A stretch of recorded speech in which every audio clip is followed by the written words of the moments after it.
So while we're getting set up, I guess we can kind of do introductions really quick.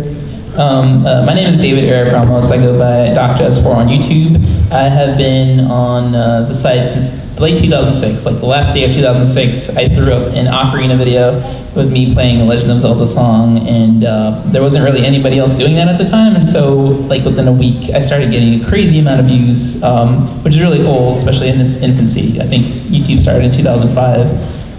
So yeah, I kind of got in early, and then I started getting a whole bunch of views. I'm at about 150,000 subscribers right now, and close to 50 million views. Thank you.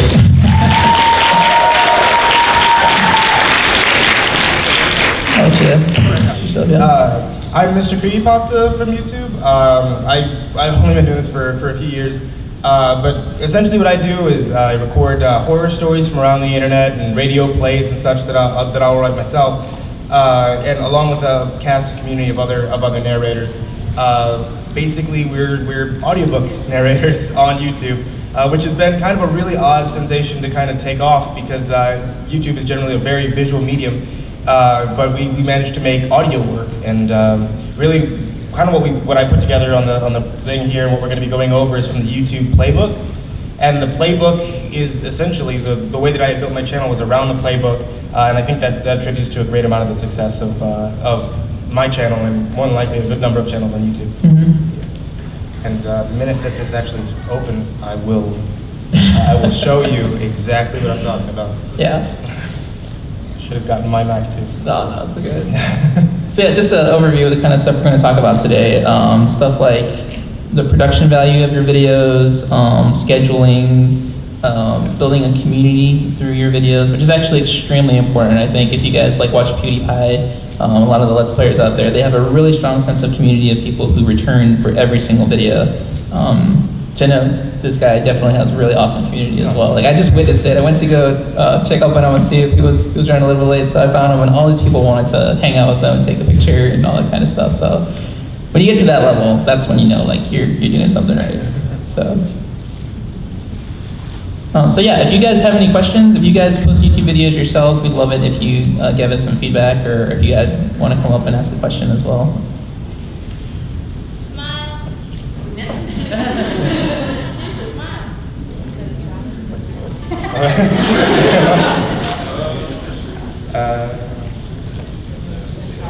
Steam, I don't need you. All right.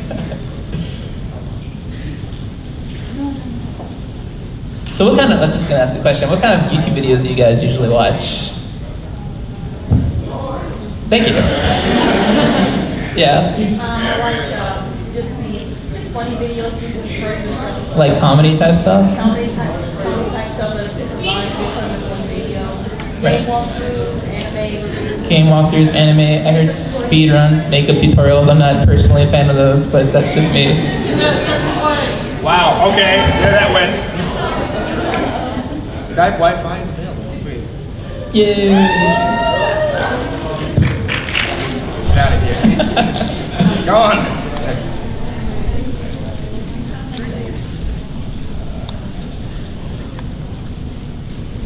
Ah. Yay! Okay, awesome. Alright, I'll shoot, yeah. Oh, I was gonna say, like, this is actually the 4th version of the playbook. When I got started, there was I think it was even the 2nd version of the playbook by the time I got started, because YouTube is constantly changing as it grows. Mm-hmm. So keep in mind that whatever we talk about today may not be the same thing that holds true by next year. For sure. Or even by like the end of this year.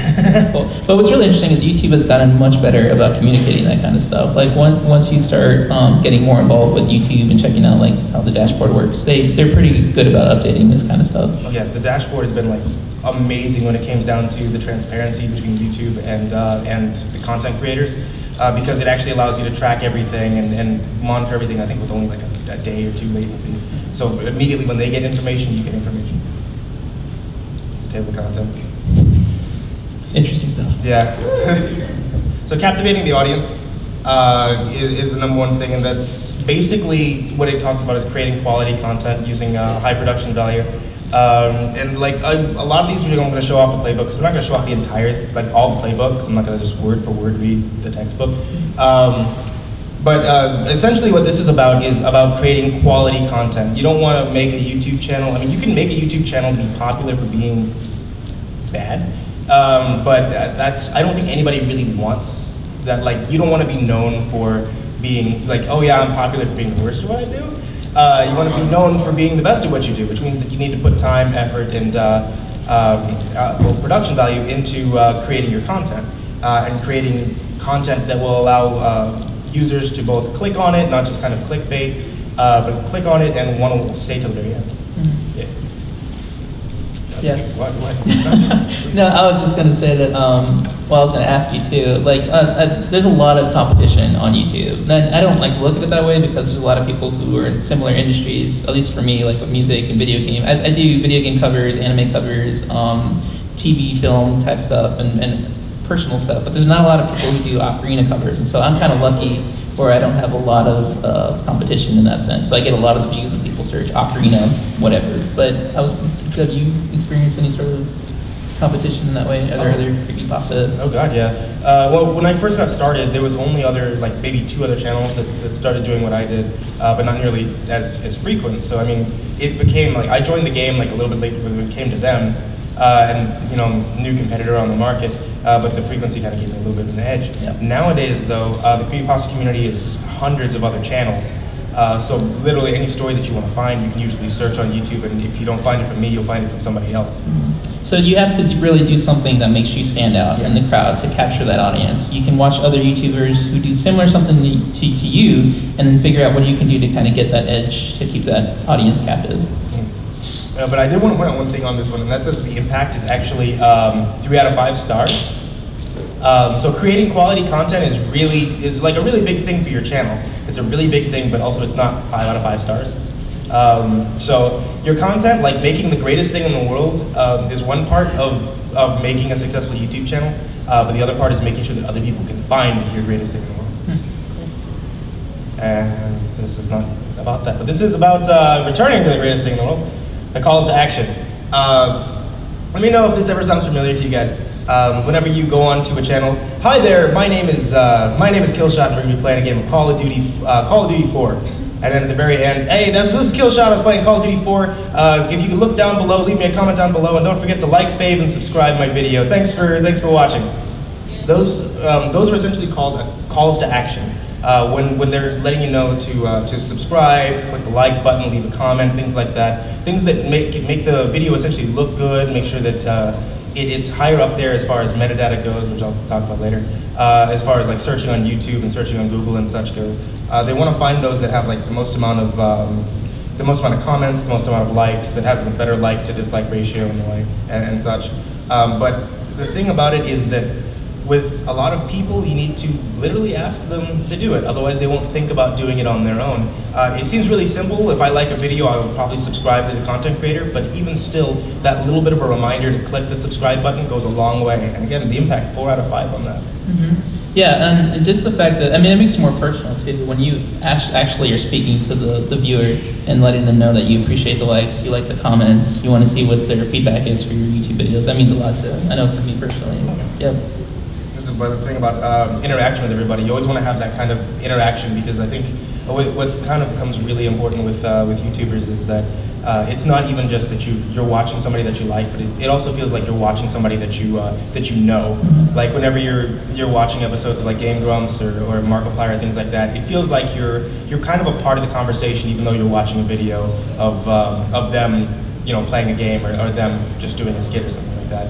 And that bit of personal connection really helps to solidify that personal connection. That relationship, yeah. Yeah, there you go, relationship, that's what that's a good word. And yeah, it says 5 minutes. The minimal amount of time it will take you is 0 to 5 minutes to include these things. Mm-hmm. Very simple things that take you no time to do, but you normally don't think about it. The regular schedule and frequency is actually really important. Well, like I said, when I got started, the thing that gave me the edge over everyone else is that I had a regular schedule and a frequency to say that I would upload a video at the time once a week. Every time that you wanted to come back on, I think it was Fridays at that point, you come back on Friday at 9 p.m. and there's going to be a new story up on Mr. Creepypasta. And everybody who would go there to like some of the other channels that were around before I was, they weren't really too sure when those channels were going to upload.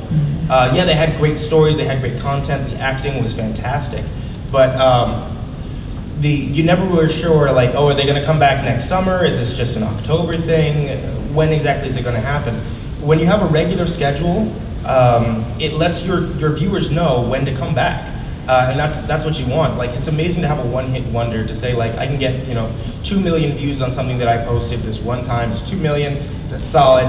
But if they don't know, one, where to come back to, and two, when to come back to see the next one, the next videos that you do aren't going to be able to touch that 2 million again. And you want to kind of create that kind of consistency with videos as well. You don't want to just have the one-hit wonder. The one I usually talk about is like Nyan Cat.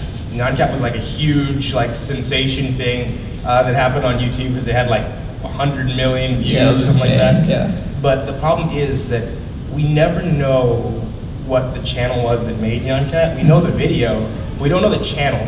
And at the same time, we don't know, like, did they do other things? And if they did, like, was it like a year ago or was it a year afterward? We never really know. The regular schedule helps with that. Like, if you start uploading, and you're able to see a pattern between uploads on every Friday, then it helps you, even like your regular viewers or your subscribers, even know when to come back. Yeah, for sure. And I was going to say there's a couple benefits for you as a person as well. It helps with your discipline, I think. When you know that you have a personal goal to meet every single week, that you make yourself a schedule. You're going to say on Monday, if I'm going to upload a video on Friday, I'm going to start planning on Monday, I'm going to record on Tuesday, I'm going to edit on Wednesday, and then Thursday is like any last minute stuff. And so you get into a regular schedule. The other benefit is that you have a back catalog. Going back to what he was saying about a viral hit, it's awesome if you can get a viral hit, but most people are not lucky enough to do that. If you are able to do that, it's really good for you to have a back catalog of a lot of content, so that if someone likes one video that you do, they can check out a playlist and be like, okay, what's similar to this one viral hit that I really like? And say, oh, they have 10 or 12 other videos, so I can just hit play on the playlist and then just go through every single video. So, yeah. Do you guys have questions? Yeah, I have a question. It was actually about the call to action one. Yeah. I do music video, like music type videos. I play guitar, like, do I still do I say my name in the intro if it's like a cover video? Because I don't really see other cover guys do that. A lot of the time what you want to do is, and I don't think this is in the playbook, but a lot of things deal with branding. So you want to create a memorable name one for your channel, like, because a lot of the times it's kind of hard to find channels that are, say, like, if you want with the name Killshot, it's hard to create a channel that's memorable with Killshot 166 810 4467. So you want to create something that's memorable as the channel name. That way you have a brand that's going to be unique that you can build. But when you're trying to do branding, like even in my videos, I don't normally say, hi, this is Mr. Creepypasta at the beginning, because I feel like that does kind of ruin the mood for what I'm trying to do. And it's probably going to be the same thing with the cover videos that you do. But nonetheless, I still have a graphic that shows off my name. So when you get onto the video, you're able to see who you're watching first off, and at the end, there's still an outro that gives a call to action, just a reminder to subscribe, new stories at 9. Okay, so it's sort of just a mention of your name, like somewhere. That helps. I think in the title as well. Like if you put the title of whatever cover you're doing and then your actual name, that's something that they can just immediately look at. But the graphics are a really good idea too, because if it's the first thing they see and then you immediately go into the cover, then you got that brand already in the mind. So that helps a lot. Questions? You want to take it? Are there any other questions for this substance point? Yeah. So I have a YouTube channel and I just hit 30,000 followers. Congratulations. Yeah, thank you. I was here while I did it, so I was like really happy. But so basically, I'm a full-time college student and I work part-time, and I do YouTube like once a week, or I try to. But a lot of times, like my schedule falls short because like I'm so busy with school and work. So like, what do you recommend for college students that are like struggling, trying to balance everything and YouTube? Okay. Well, I actually started my channel when I was in college, and I was doing the same thing. I was working for AT&T. I was trying to finish my business degree and do all that at the same time, while still balancing the YouTube channel. The thing is, like, I wasn't trying to make I was trying to build a business around my YouTube channel. My YouTube channel was for fun. And in a lot of cases, like, building a successful YouTube channel, like, when we were saying, like, creating, like, these regimented schedules and such, are kind of personal goals that you want to reach, and personal goals that you want to reach for your channel. but especially if you're doing your YouTube channel for fun, you know, you're not trying to be able to turn this into like a really big thing. You have other focuses in life, which are going to be, you know, school, #1 focus, and also your job and such, and you want to make sure that you're able to live. I would say like either you can change your schedule to like a less frequent time that you know you can be able to hit. Otherwise, if it doesn't need to be a main focus for you, then don't make scheduling like your main focus. The thing is, like, at UTE, I'm from Dallas, so I go to the university over there, and I'm actually in their emerging media and communications program, and all of my professors are like, please do this. Like, this is like perfectly like meant for you, and you're in this program. Like, you have to take YouTube seriously. And I'm actually signed under Frederator with, you know, a lot of the other creators in animation and stuff. So like, they're encouraging me to do it, and I'm just like trying to use my classes as a way to update my channel and stuff every week and stuff. So I guess like I'm just trying to like figure out like what would work as far as like time management, because I'm really bad at that. So. And it's interesting too, because I started in college as well, like kind of halfway through my college career, and I think setting goals for yourself is probably a really good indicator of like how much time you want to invest in your videos and the kind of content, because the most important part is like the heart of the content, like what it is that you're trying to present to people. And then after that, like editing, it takes a whole lot of time, so you got to figure that into the equation. Graphics, if you want to do that as well, which if you're kind of just starting out, don't be discouraged if you can't get to that point. I think the most important part is just the content. So even I think if you can get on a regular schedule, as much time as you can invest in the video, just do that, and don't freak out about the little things that you leave out. Just as long as you can start getting on the schedule so people check in with you more frequently, that's the most important part. Yeah. There's a purple sweater. I kind of have a bit of the same issue as the whole college and part-time job thing, but also my YouTube channel is completely underground. My parents don't know about it. They don't want me doing things with YouTube, but I mean, it's just such an amazing thing that I want to be a part of, and I don't know what to do. I mean, my recording schedule is so infrequent. I need internet for a lot of the things I record. I play a MOBA game called Smite with a bunch of my friends. So, yeah, I mean, I record that, but then it's not, I don't know, I can't do anything in terms of scheduling. What would you recommend for like trying to record, but at the same time still keep it underground? Underground YouTube channel. That's kind of difficult. I've been going underground for like a year now, and I've only managed to get about 27 subscribers. So I mean, I'm really sporadic with uploads. Are we going to talk about metadata? Is that in here? Yeah, Kind of the stuff? metadata is Okay, yeah. what I could say a lot, like when because I'm guessing you have like a nice recording time whenever you do get a chance to record. Like if you're playing Smite and MOBAs and things like that, you're probably going on for like 2-hour sessions or something like that playing. I try to record as many episodes as I can when both my parents are out of the house. So Gotcha. yes. So I mean, like what you're probably gonna do best, and I mean, like this is kind of jumping really far ahead, but what you could probably do is optimize the time of your episodes, and then try piecing them out like that. So like say if you only get maybe one night a week that you could be able to actually record something. So you could play games with your friends, play MOBAs, play Smite for maybe like an hour and a half. Well, that hour and a half that you have of recorded footage, you could edit it down to like the best kind of bits, and that becomes one episode. Or what you could do is piece it out into say like 15-minute bits, and then now you can now separate that up into uploading every night, you know, Tuesday through Sunday, one of these 15-minute bits, and it keeps a frequency. It also keeps your schedule going as well. So even if you're going to do 3 uploads a week, Tuesday, Thursday, Saturday, then you now have the 3 other videos you have set for next week. So I mean, it's jumping ahead a little bit. But yeah. Oh no, it's good. No, it's good. You want to keep moving? Yeah, we'll keep moving. We'll get back to some more questions in a second. Playlist. You just talked about this. So yeah, so the importance of playlists. So you mentioned Game Grumps already. Does anybody watch Game Grumps or PewDiePie or any of those big? Okay. So if you've probably noticed that the first thing you see when you go to their channel are playlists. So what they'll do is they'll play one video game and then they'll just add everything to the playlist. So if you don't have time to catch up like on 3 or 4 episodes, you just hit play on the playlist and you'll immediately get back-to-back videos. So what this does is watch time is so important on YouTube now. It didn't used to be such a big factor. It used to be more based on the amount of views that you got, and then that would kind of affect your advertisers when you started doing AdSense. But now, YouTube considers your watch time the most important thing. So how long the viewers are engaged into your videos is very important. So I don't know what the cap is now.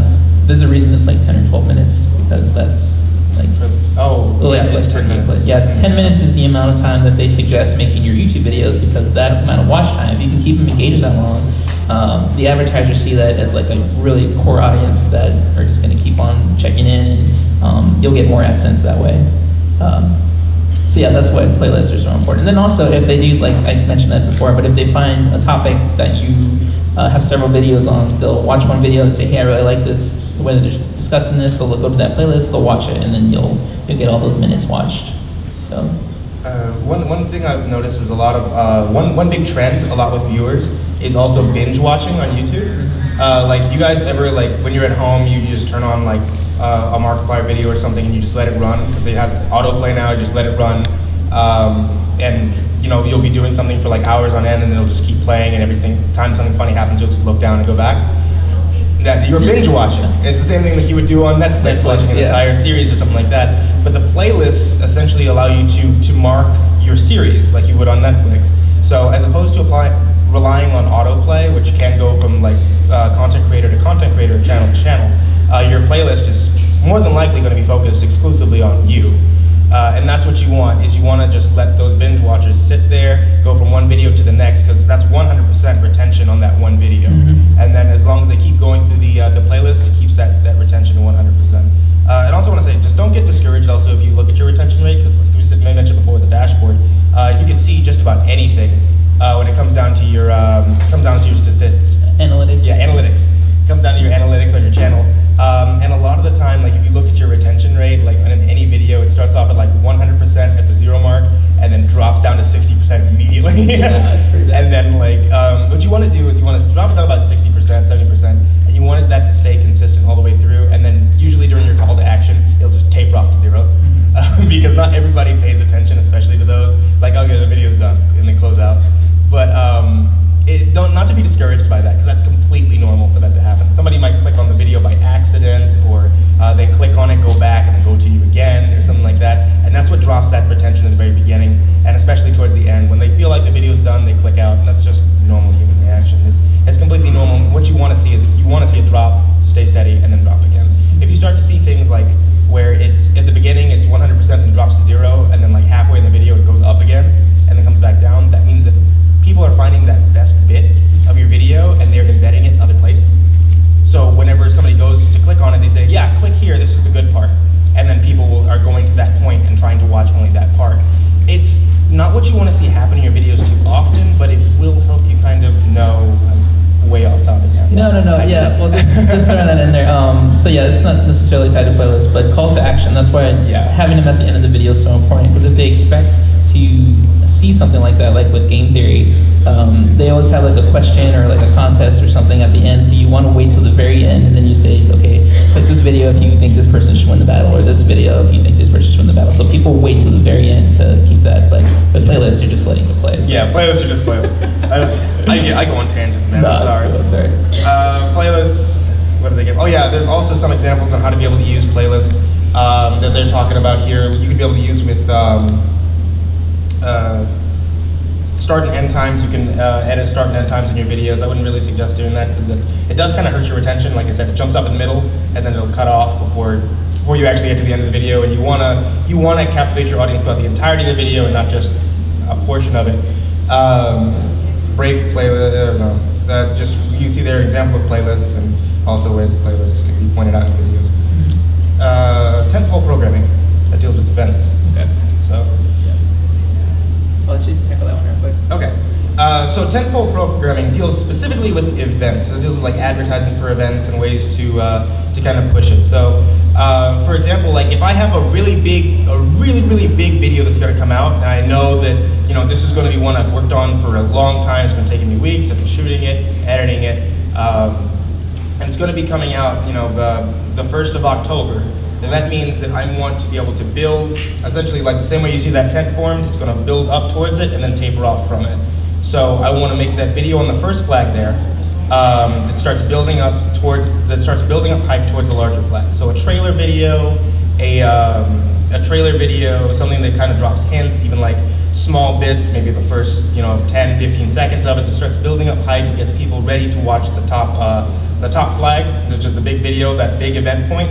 And then you still want to taper it off. You don't want it to just suddenly stop at that point.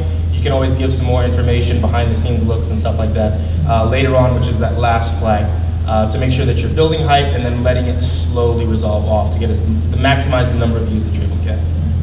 Yeah. This is a really cool thing that I did. Was last year I released a new album, and I was trying to study other musicians and how they kind of built up the hype for it, because it's a sale. Like, you want people to click off the video, click a link somewhere in the description, and then go buy the album.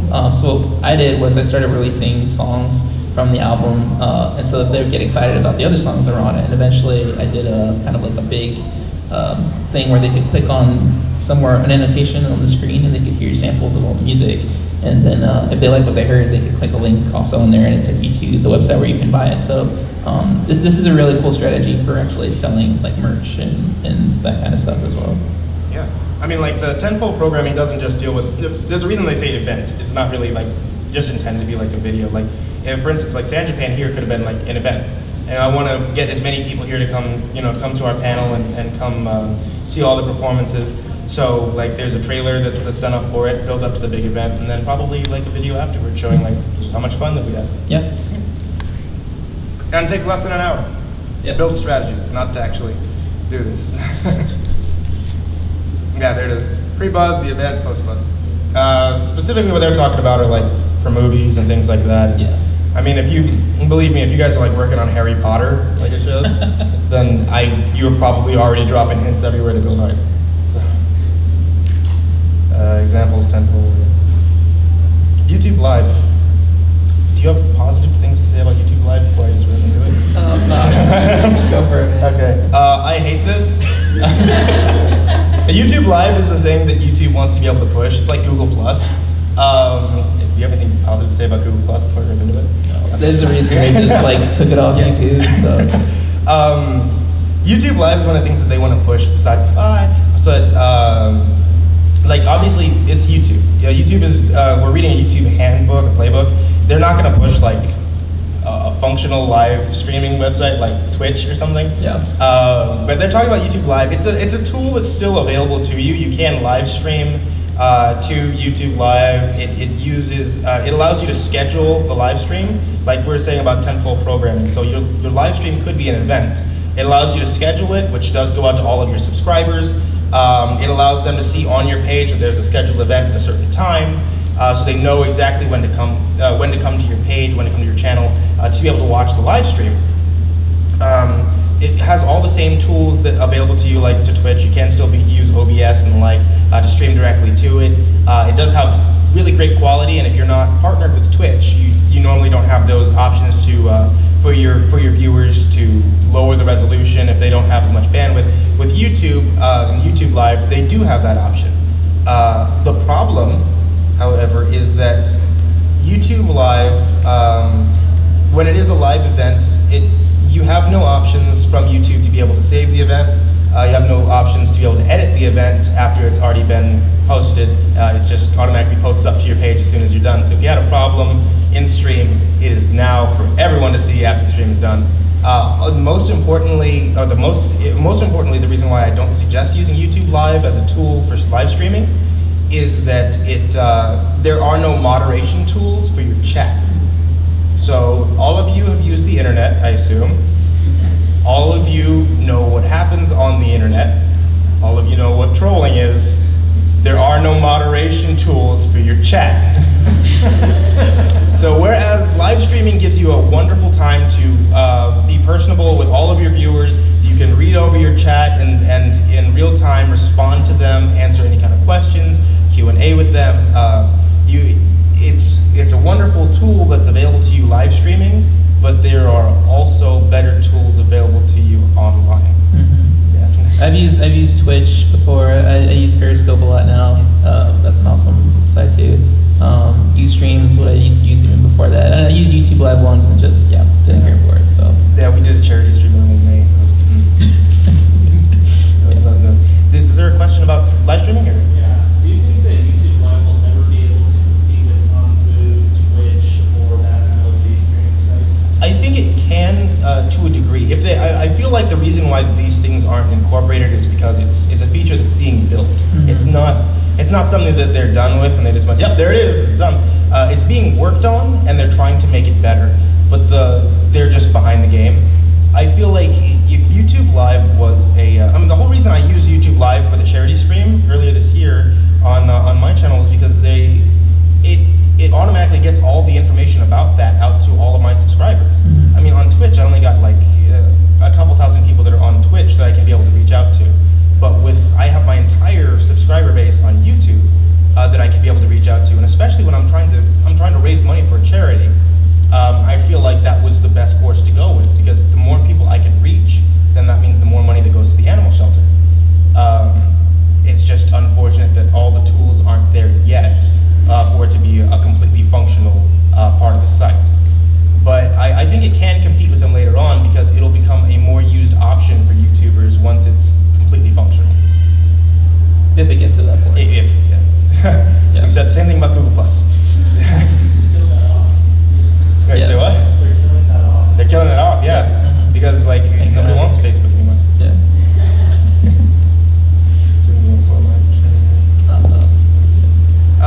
Programming checklist. If you want to set personal goals, like we had mentioned before, the checklist is available to you on the playbook. If you want to go through and then use your checklist, but more than likely, I would suggest to you, as opposed to going off these pre-built ones, kind of look at making your own kind of personal goals of what you want to do with your channel. I mean, like, even there's one thing I can say about frequency when it comes down to making your content. You know, frequency doesn't mean that you have to do something every day. It doesn't mean you have to do something once a week. Frequency just means that you have a continuous frequency on your schedule. So you're not trying to do you don't want to create a post where you're posting 30 videos once a year and one day just it's all there. You actually want to piece out your things and create a schedule at a frequent pace. About frequent pace that works for you. Section 2 of this is optimization. Let's take some questions if anybody else has any. Yes. Yes, so I've actually had a YouTube channel for about 5.5 years now, ever since I was just getting into high school. Okay. And it's a Let's Play channel, and at the time, up until about the beginning of this year, I wasn't entirely sure if I really wanted to do much with it or if I just wanted this to be a hobby. As of this year, I've decided I want to take this more seriously, see how professional I can get things, and that's why I'm here. But a lot of the videos I've had up before aren't exactly the sort of quality I want to share with what I'm doing now. And I have in the past deleted videos before, I have in the past made new channels before, and frankly, I did not enjoy doing either of those because I felt like I was leaving so much work that I cared about behind. So what I've done now is instead, using the same channel, added a different name to it and put the older videos that I want to in unlisted status, but making playlists for them, as well as making new videos in the quality that I want. I was wondering if you had any tips about transitioning with such a channel in any way like that. Yeah, I'm glad you decided not to delete them, because it's very rare that I've deleted a video. I've probably posted over 350 videos on my channel, and now I have like 250 visible. So I've hidden a lot, but I've never deleted anything. And that's just like to maintain my views and my back catalog and all that kind of stuff. So that was a good move too. But I wouldn't look too, unless it's like super horrible quality, I wouldn't look too down on your past videos. Because even mine, when I first started out, it was just me like in a bathroom with this awful camera phone, and people have come up to me today, like 6 years later, and told me that's one of my favorite videos that you've ever done. And I'm like, are you crazy? That's the ugliest thing I've ever posted. But it means something to somebody, and so that's something to take into consideration as well. I think as you transition into making higher quality videos, you can just slowly start to taper off those older videos and just hide them. And eventually you'll have enough of a newer catalog to replace the stuff that you're ashamed of. Yeah, it'll just happen with time. Just keep on posting for sure. I just want to add on one more thing, that essentially keep in mind that what you're doing on YouTube is you're making film, and film is an art. And as an artist, it's not uncommon for you to kind of look back on your older work and go like, oh God, but it's because as an artist, that means that you're growing. So you can recognize that you're doing better now than you were then. So it's really not, you shouldn't, like you said, you shouldn't be too harsh on yourself. Like, this is something that you had spent a lot of time on in the past, and you're spending a lot of time on something now. And it's just a sign of growth. You want to take a question? Yeah, sure. What up, Mom? Yeah. The issue I'm having is advertising my channel mostly. And is there any tips to getting your name out there to, you know, get a community started and things like that?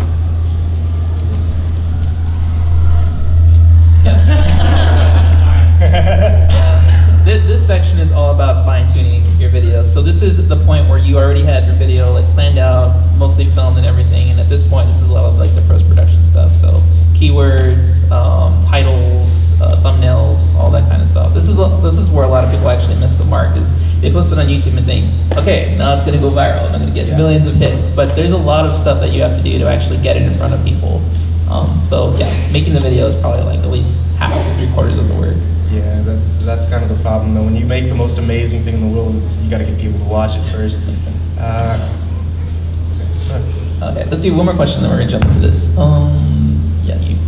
When it comes to a very aggressive category on YouTube, when it comes to competition, how would you say for someone like me to take care of it or how to handle it? Like, I do an airsoft channel on YouTube, and we only started last year. Now we're at 9,000 subscribers. But it's still a small industry that it's very aggressive to a point where the people that are already big really don't want anyone else to know about the other channels. And they can easily kill off a channel. There's been times where I've been told not to film because I go to many different events and I do third-person gameplay, so I'm filming everyone else. And I've been told to not film certain players that are already well-known on YouTube because I'll make them look bad. If I catch them cheating, if any of that happens, I don't edit it out, I leave it in. And they'll come onto my video days after it's uploaded, and they can kill it like that by having their fan base basically flood it. And it's back and forth all the time. But what I've noticed is when it comes to video gaming channels, there's already so many of them that doesn't matter to support one or another because it's almost pointless now. I'm wondering if it's just because what I do is still very small that's the problem, or if I should just wait until later. There's those other channels that do support the smaller guy if they do something that's unique. So I do so many different things that those bigger channels do not do or do not like to do, like product reviews and give actual details of if the thing is good or if it's junk. Okay. Yeah, that's interesting. So your content kind of depends on like filming live events and other gamers do their thing. Well, we try to do different things as well, like playing the graphic things like countdown videos where people send in their different gear to show off. Okay. We do the product reviews, shopping screens, back and forth different things. So we try to do a multitude of different things all at once. I think that's a really good point too. There's so many niche audiences on YouTube that you have to figure out what's going to work for you the best. And if one thing is getting knocked down constantly, I would personally say focus less on that and on the things that you are getting more audience retention with and more views and more discovery with. Those are the ones that are going to be like the flags on your channel, the ones that are going to keep people coming back for more. Yeah, that's kind of a bummer that people are picking up videos. I would say like what you're focusing on doing yourself is not really focused on larger channels at all. Like if it really creates a problem, like if a larger channel creates a problem for you, just straight up ignore them. At your point, what you're trying to do is you're not trying to worry so much about joining a community as you are building a community. Because the community building like on YouTube is not so much about like if you're a Let's Player, you're not trying to build the Let's Play community. What you're trying to do is build a community for your own channel. So you're trying to build a community of viewers to your channel, and like that should honestly kind of be your focus there. If you know that like what you're creating is what you want to make, then screw what anyone else says. You know. That's the point. Yeah. So we don't have that much time left, so we're probably just gonna have to breeze through this next couple sections. Okay. And take a couple more questions. Metadata. want to touch it. Sure. It's 5 out of 5 impact. So. Yeah, this is the most important. So this kind of goes back to what we were talking about with just thumbnails and not thumbnails so much, but keyword searching, looking at your titles. There's some really cool tools that are available to you, which I don't know if they're on here.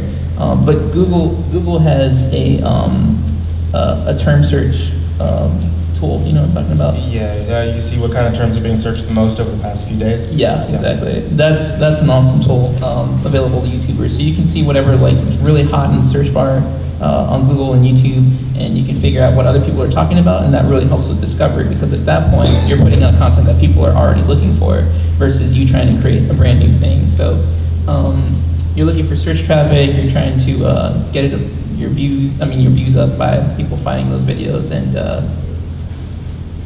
titles, tags, and your descriptions. People don't put enough thought into your descriptions, but I'm at the YouTube network, and one of the top things that they suggested for me to do was to repeat keywords in the title, in your tags, and in your description, even if it's the same thing. So your name, the name of the type of video you're doing, if it's a Let's Play, Super Mario in the title, Super Mario in the description, Super Mario in the tags. Yeah.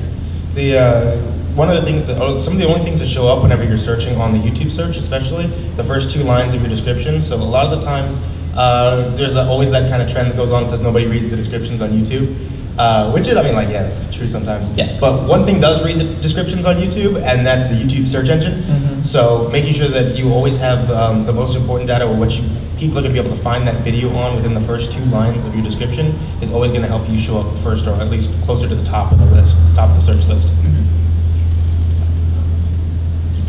Yeah. Thumbnail optimization. Okay, so this used to not be available for everyone, and I think I got the version that talks about it is being available for everyone.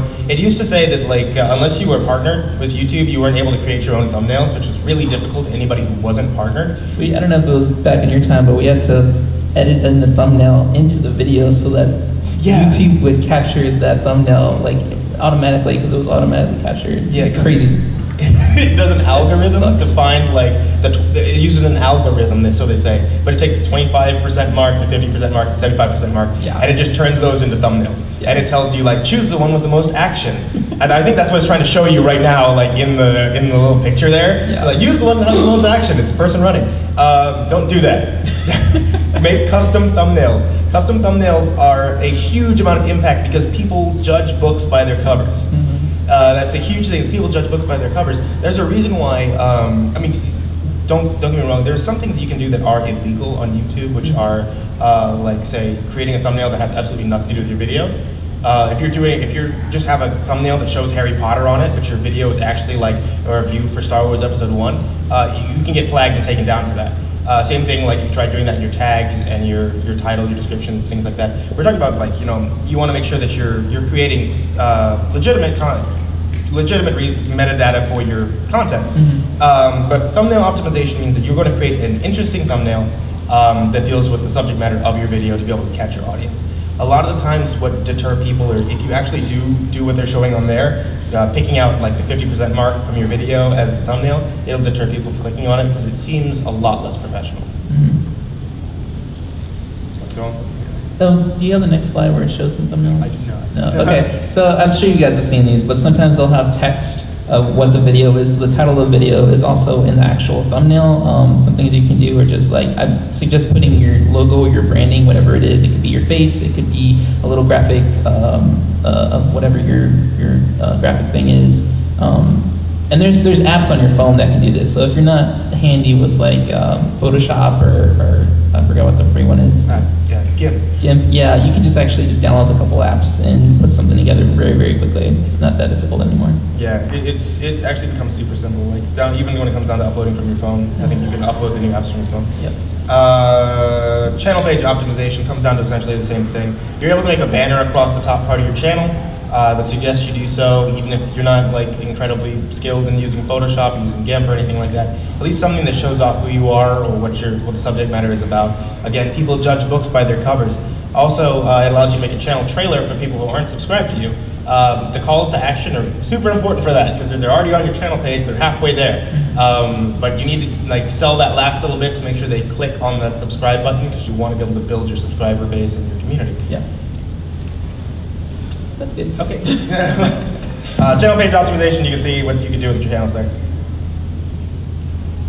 Maintaining the channel feed is actually a huge important thing. You have options inside of your YouTube page that allow you to say what goes up on your channel feed or what you tell your subscribers about. Whenever you upload a video is a given. You always want your subscribers to know you always want to upload a video. But also liking similar content or things like that to kind of put yourself into the community. Like we were saying before, if you want to be a part of a larger community, then liking similar content from other channels that you collaborate with is always an option. That doesn't mean like necessarily you have to like all the things from there, but ones that you know or collaborate with or ones that you're friends with are a nice way to kind of grow and share your communities with other people. Also, whenever you add videos to playlists, that could more than likely be your own, but also if you chose to, you can add others from other communities. Say if you want to get 2 different perspectives from a Let's Play. You played a game with 4 other people, you have your perspective, and then they all uploaded their own. You could always share theirs as well, so everybody gets the full experience. This kind of goes into the playlist thing too, I think, if you, when you mentioned it, but making sure that you have playlists available on your channel, even if it's 2 or 3, if you can help people be a little more organized with your videos and finding your content, it helps with it a lot, I think. And also, yeah, it deals with engagement from your channel to subscribers, because a lot of the times you guys will notice, like say if you have like a couple, like you have 100 subscribers on your channel, usually you only like get engagement from about 10-15% of those people on your videos. You want to try to raise that to the maximum amount. If you have 100 subscribers, you want to get 100% of 100 people. So maintaining that channel feed and making sure they're able to see content when it's available to them will help with that engagement. Channel audiences, I don't know how you can possibly do that, honestly. They talk about captioning, like as if the YouTube functions for captioning work so that you can reach people in other languages, but like, it doesn't. So. Yeah, let's get this. YouTube analytics. This right here helps you know who exactly you're reaching so you can tailor your content to them. Like let's say for instance you open up your channel, you expect that you want to be able to reach anybody between the ages of like, I don't know, 18 to 25. So you start making content and you start making content to be able to fit them, but you always can look at your YouTube analytics and it turns out that your content is more suited for people between the ages of, I don't know, 13 to 17. Then you can always help to tailor that towards what's trending in that demographic. Mm-hmm. Same thing, like you were able to see what countries you're most popular with, what genders, and also what's important is what medium, whether you're coming off these or coming off these. Yeah. Because tailoring your content to that is seriously going to help you. I think right now, 65% of people watch YouTube on their phones, and that wasn't the case when I started like 4 years ago. It was 65% was on computers. Yep. So they had to change everything around for that, like the annotations. I don't know if they're on here. Annotations don't work on phones. Nope. But everybody had made all these annotations for videos on their computers, and all of a sudden they don't work on phones. So now they had to make cards, which do work on phones. That's pretty cool, though. They're completely separate for the computer. Yeah, so. That's awesome. And just a really quick example of the analytics. I have a friend who does reaction videos, and she does like tasting snacks and types from different countries. So what she'll do is she'll go to her analytics, see how many views are coming from each country, and then she'll try snacks from whatever countries are like are trending the most, or whatever ones she's getting the most views from, and then she gets like a huge boost on her channel from that. Yeah. Reaching an audience. Yeah. There it is. Cool. I think we have to slow down or stop here. We've got just a few more minutes. If you want to take one more. Yeah, let's take 1 or 2 more questions. This guy over here. Yeah. My roommate is trying to start a voice acting channel, and like, what should he really like? Should he start with like doing like an impressions video, or like should he just do like a dramatic reading of something, or like what do you think he should do? Both. I'd say just make as much content as possible. And then he'll be able to analyze, going to his analytics and seeing what the views are like, and based on each video, and he can start making more content based on those views. Yeah, from that community, what I've seen a lot of the times is he wants to make a general demo video of just his voice, but then, I mean, doing impressions, doing stories, doing anything he wants to do in like the voice acting community is what he should do. And like, would like posting like 2 videos videos a day, would you burn like? Would you like is there like such a thing as like overdoing it with like oversaturation of like videos and stuff on your channel, like uploading like 2 a day, like for like a week? There is an oversaturation point, and I mean, it's only oversaturation if you can see that happening in your analytics. Like if you see yourself uploading 2 videos and then like, you know, the first one you upload gets like 3 views and the second one gets like 200, then maybe it's too much content for your viewers. But it's something you need to test the waters with. I mean, a lot of the times once you get to be like, once your channel grows up to a good size, you need to start having multiple videos a day to make sure that you stay engaged with your audience. Oh, okay. Okay, one more question. If you guys want to talk to us, we'll be around for a few minutes afterward, but the blue shirt back there. What do you find is the best way to handle copyright claims? Say if you, like you play games, if you get a claim from the game creator or from music that's put in the game that also happens to be copyrighted. I know some other people I watch have that problem. What do you find is the best way to handle it? Oh, go for it. Okay. I was going to say that if you have, if you know that the content you made is your own, if you know that it is your own content, then fight the copyright claim with everything you have, because what you made is yours, and it should be you know, not taken away from you. But if you know copyright claims, you don't mess around with it. If you know it is somebody else's content that you're using, I know with the Let's Play community, a lot of the time there's a problem with copyright. And like the problem right now with a lot of Nintendo games, Nintendo wants to claim copyright on the games that they made, and that is kind of the debate. Nonetheless, you are still playing content that is made by another company. Mm-hmm. So they do have a legitimate claim on their music and everything like that. You do always have the option, take down the video, you know. Content ID, a lot of the times what you'll have is a content ID claim, which is not like a strike against you. It doesn't create a strike, it doesn't keep you from uploading content. It just basically means that, like say if Nintendo gives you a content ID claim for music, they're just going to be monetizing your video, and they will be the ones making money off the video.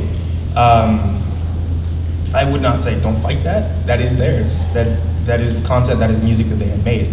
But like say if Nintendo wants to give a content ID claim for say a cooking video that you made where you have absolutely no Nintendo involvement whatsoever, yeah, you fight that. You tell them, no, this is mine, I made this myself, this has no music in it, it's my voice talking as I cook. You never let them take away content from you, but at the same time understand that they also need to defend their content. And yeah, don't be scared of them, don't let it intimidate you. I've gotten copyright claims on public domain music for like a hymn or something that I covered, and it was made in the late 1800s, and there's no way they have copyright claim on that. So my great-great-grandfather wrote this song. so if you know it's in the public domain, if you have all the rights to use it, go for it. Just dispute that claim. Does that mean is fan art kind of like is fan art kind of like a gray area? Or? If it's your fan art, I'd say no. Like, unless you took it off like a DeviantArt or something. Okay, guys, thank you so much for coming. This is Mr. Creepypasta. I'm Dr. S4.